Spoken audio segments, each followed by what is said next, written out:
Assalamualaikum warahmatullahi wabarakatuh.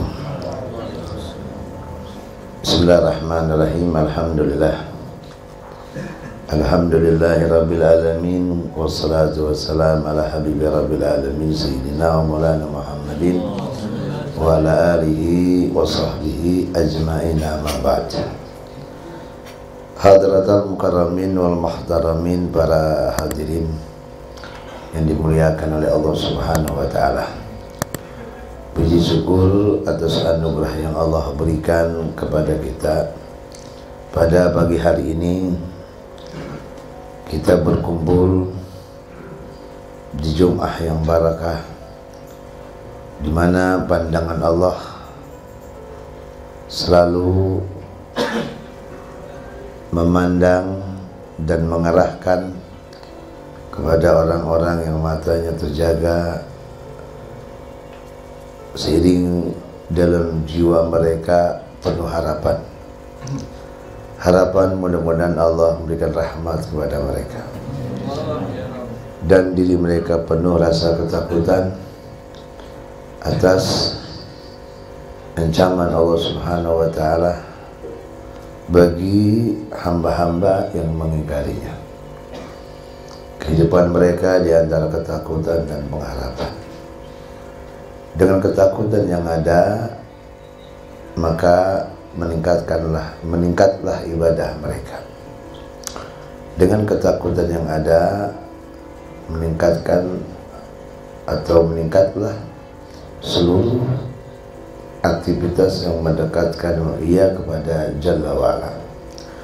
Dengan harapan yang ada, maka lapanglah dada mereka, selamatlah jiwa mereka dengan penuh harapan bahwa asa bihaqil qaum nalhaqu bihil qaum, asa bihaqil qaum nalhaqu bihil qaum.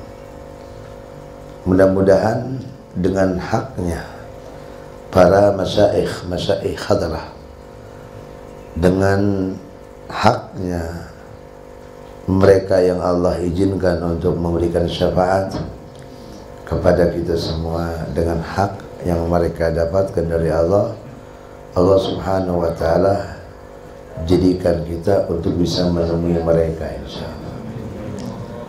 Menemui mereka, dan siapa yang menemui mereka maka selamatlah ya.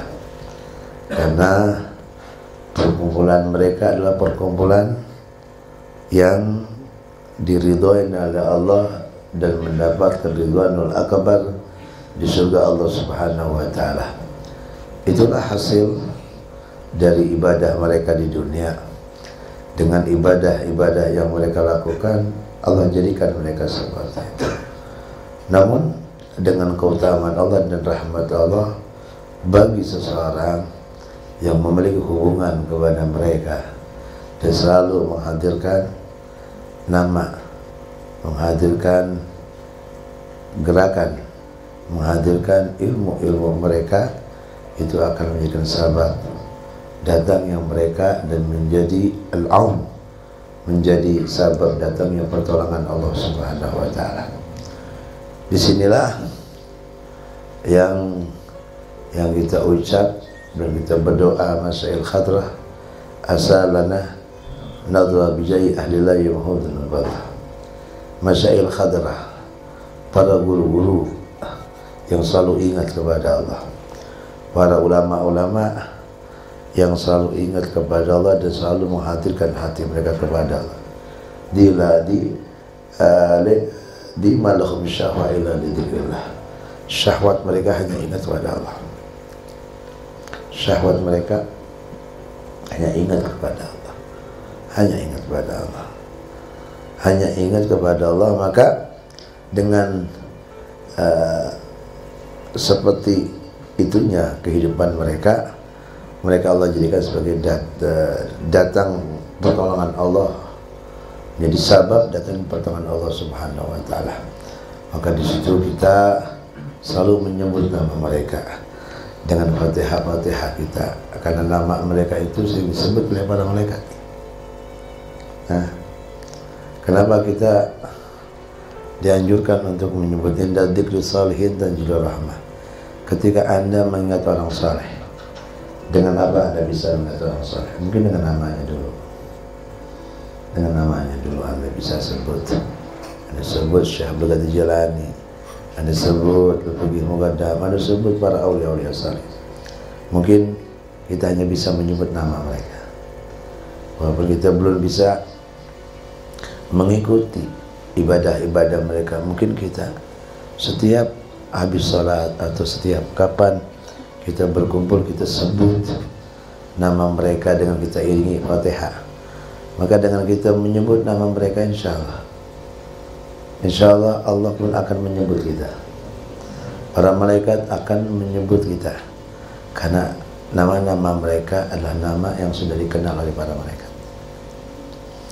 Nama-nama mereka adalah nama yang sering didengar oleh para malaikat, bakal menjadi headline, menjadi berita utama dari gulungan para malaikat yang ada di langit atau di bumi tentang kehebatan mereka dan luar biasanya kedudukan mereka di sisi Allah Subhanahu wa taala. Kalau nama mereka sering disebut oleh Allah, nama mereka sering disebut oleh para malaikat, bagaimana kita kalau menyebut nama mereka? Bagaimana? Pasti Allah suka kita. Ana jadi semantakarani. Aku adalah teman duduk orang yang mengingat aku. Jika ia melihat aku di suatu tempat, maka aku mengingat dia di tempat yang lebih baik. Bahkan Allah membanggakan dirinya dengan keberadaan mereka di hadapan para malaikatnya. Dan Allah menyatakan humul qawm la yashqa bihim jalisun. Mereka satu kaum tidak akan menghampakan teman duduk mereka, tidak akan menghampakan keberadaan mereka. Kalau memang kedudukan mereka seperti itu, nah bagaimana kita, hamba Allah yang lemah ini, menyebut nama mereka dengan tawasul kita, dengan Fatihah yang kita doakan, kita kirimkan Fatihah ke mereka. Bagaimana hasilnya? Begitu luar biasa. Ingkan Nabi Wahid gelu wa yunjil gharik, ingkan Nabi Wahid. Ya, ingkan Nabi Wahid kalau memang Anda percaya. Bahkan dia pun akan bisa menyelamatkan orang yang tenggelam. Tenggelam dalam apa? Tenggelam dalam lupa Anda kepada Allah, tenggelam karena Anda tidak bisa berbuat apa-apa. Kalau memang Anda percaya dengan keberadaan mereka dan kedudukan mereka di sisi Allah, maka akan datang pertolongan Allah melalui keberkahan mereka. Sudah. Itulah kekasih-kekasih Allah yang subhanallah keberadaan mereka itu dengan kedudukan yang tinggi. Bab yang mereka ketuk adalah bab Rasulullah. Yang mereka ketuk bab Rasulullah. Kalau memang sudah diketuk bab Rasulullah, berarti yang pertama setelah iman adalah cinta. Mereka olah cinta mereka kepada Rasul sallallahu alaihi wasallam sehingga sampailah mereka dalam kedudukan yang sangat tinggi. Cinta. Semua kita cinta dengan Rasulullah, itu pasti. Namun dekatnya kita kepada Rasulullah ini tergantung olahan. Kalau kita di tengah malam ini mengingat Allah, kenapa? Ya karena cinta. Cinta itu mengalahkan segalanya. Cinta itu mengalahkan. Karena kalau sudah nyaman, kalau kita sudah merasakan nyaman di majlis seperti ini, Selainnya apa gunanya? Nggak ada. Kita sudah nyaman gitu. Ya, kalau Anda sudah merasa nyaman, tidak ada artinya itu harta, tidak ada artinya. Tidak. Seorang nyaman dengan penyakitnya. Ada orang nyaman dengan butanya dia. Ketika seorang datang ke Rasulullah Sallallahu Alaihi Wasallam dalam keadaan buta, kemudian dia meminta kepada Rasulullah supaya didoakan agar matanya melihat. Ditanya, kenapa engkau minta berdoa kepadaku agar matamu melihat, agar aku bisa melihat wajahmu ya Rasulullah?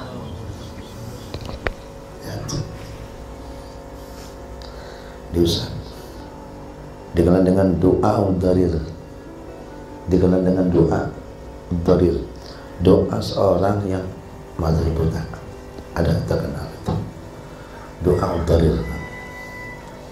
Itu dalam sejarah didoakan Nabi Muhammad sehingga matanya melihat. Ketika wafat Rasulullah, dia minta kepada, ya Allah, tidak ada di dunia ini yang terbaik seperti Nabiku Muhammad, dan aku telah melihatnya. Ya Allah, kembalikan keadaanku semula, butakanlah aku ya Allah, karena tidak ada lagi orang yang ku bisa lihat selain Nabi Muhammad, dan setelah dia wafat maka kembalikanlah keadaanku semula. Tiba-tiba orang itu langsung dibutakan oleh Allah Subhanahu wa Ta'ala. Lihat, seseorang kalau sudah nyaman, apa artinya semua? Dan kita kalau sudah merasa nyaman di sini,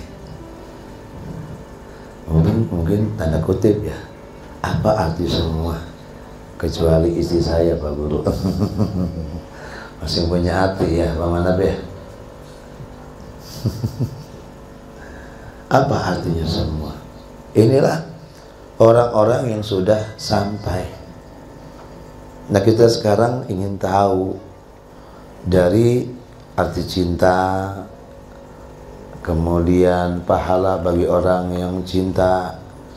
Sekarang kita ingin tahu nih, bagaimana para pendahulu dalam cinta mereka ke Nabi Muhammad. Bagaimana? Kita ingin tahu dari kalangan para sahabat Rasul Sallallahu Alaihi Wasallam.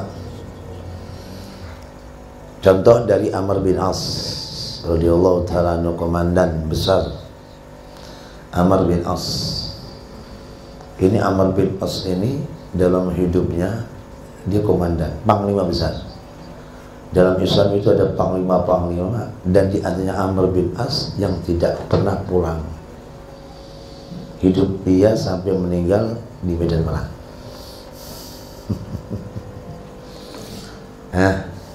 Nggak ditelepon-telepon sama ini. Hidupnya dalam peperangan sampai dia meninggal. Amr bin As. Apa katanya? Makana ahadun ahabba ilayya min Rasulillah sallallahu alaihi wasallam. Tidak ada satu orang yang sangat kucintai seperti cintaku kepada Rasulullah sallallahu alaihi wasallam. Ada Amr bin As ada. Amr pada khilafah Sayyidina Abu Bakar As-Siddiq, Amr bin As ini ketika meninggalnya Rasulullah dan keadaan umat Islam dalam keadaan duka, Amr diantaranya bin As itu dimintakan oleh Allah untuk menyebar, mengadakan invasi sampai di wafat, dan tidak pernah pulang ke Madinah Munawwarah karena sudah tidak ada Nabi Muhammad.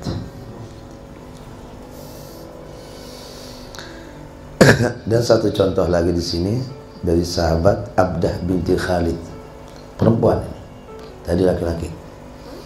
Abdah binti Khalid berkata, maka Khalid. Nah, ini berbicara abahnya Khalid bin Walid.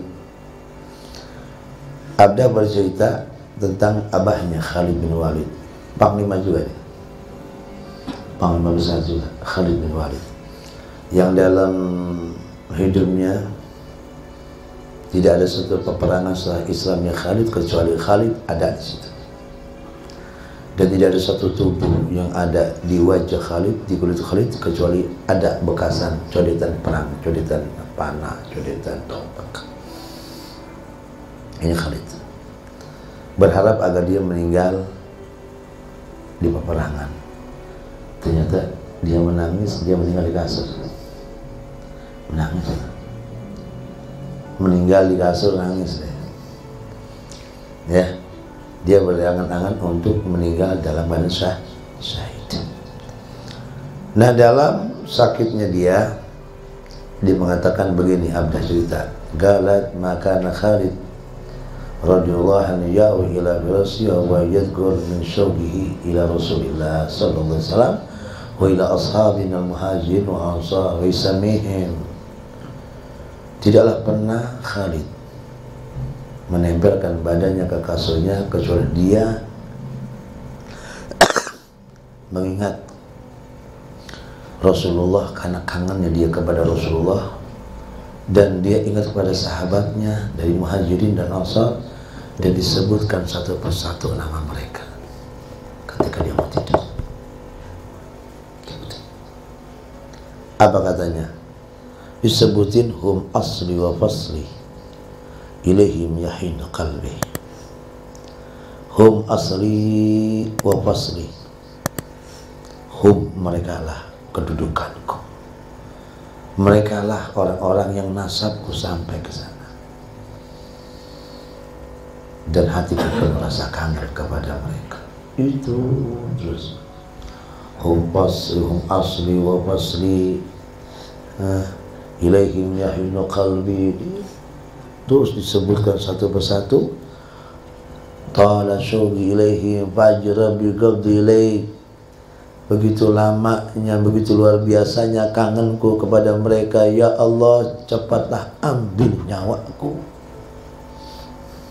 Ya, hatta yaghlibanom, sampai dia tertidur. Terus begitu. Lihat komandan besar Khalid bin Walid ketika masuk Islam, seluruh hartanya diserahkan ke Nabi Muhammad kecuali pedang. Pedang ditolak oleh Nabi Muhammad dan diserahkan kembali. Kata Nabi, pedang ini adalah sayfun min sayfillah, pedang dari pedang Allah. Hanya pedang yang dipegang oleh Khalid bin Walid dalam peperangan, dan dia diangkat menjadi komandan besar. La ilaha. Lihat orang-orang yang sudah mencintai Nabi Muhammad, ya, begitu luar biasa, luar biasa. Kalau sudah cinta sama Rasulullah itu, Masya Allah, akan nampak keadaan yang berbeda dengan keadaan yang lain. Ada wahai ikhwan Nabi Muhammad. Kenapa dia seperti itu? Ya, yuhibbu Rasulullah. Orang kalau sudah cinta sama Rasulullah itu akan memiliki kehidupan yang berbeda dari yang lainnya, berbeda. Ya, dan kehidupan sangat unik, begitu luar biasanya mereka. Allahu Akbar. Pernah ditanya Ali, kalma wajah kaifa kana hubbukum li Rasulillah sallallahu alaihi wasallam. Imam Ali ditanya tentang cinta para sahabat. Kata Imam Ali, ya, bagaimana sih? Ketika Imam Ali tanya, cinta kamu kepada Rasulullah, Imam Ali berkata, wallahi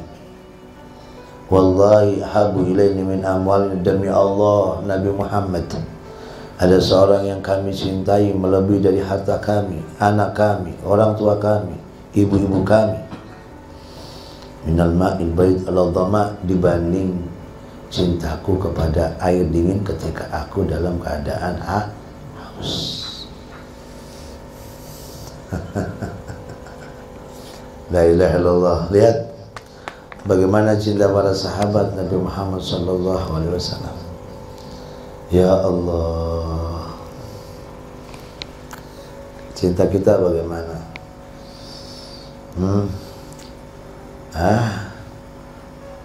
Kenapa sahabat kok benar-benar mengolah cinta yang begitu luar biasa? Karena ghayah, kata Imam Ghazali, puncak dari harapan sahabat sehingga mereka olah cinta mereka ke Nabi Muhammad, akhir klimaks keinginan mereka cuma satu, bagaimana dia bisa mendampingi Nabi Muhammad di surga. Itu aja. Cuma itu aja. Kalau Imam Ghazali dalam kitab Ihya, ghayah, jadi ujung titik klimaks angan-angan para sahabat cuma ada di satu, bagaimana dia bisa mendampingi Nabi Muhammad di surga. Mudah-mudahan Allah ampuni dosa kita, amin. Amin ya rabbal. Syuk ya kita Allah. Maka di bulan Syaban ini perbanyaklah salawat untuk mengolah cinta ini. Cinta. Kalau sudah cinta kita olah dengan benar-benar melalui sandal dengan salawat, dengan ihya sunnah, menghidupkan sunnah Nabi Muhammad, maka akan ada efeknya. Efeknya apa? Luar biasa. Efeknya luar biasa. Lihat orang-orang soleh keadaan mereka begini. Ini semua karena cinta mereka Nabi Muhammad SAW. Tidak ada yang lain. Di malhum syahwa, karena orang-orang yang dekat pada Rasulullah itu gak ada dalam diri mereka itu keinginan duniawi, yang gak ada. Di malhum syahwa, gak ada, gak tergiur dengan bergemarapan dunia, karena di mata mereka ada satu pandangan yang luar biasa di luar dunia yang Allah buka melalui mata hati mereka.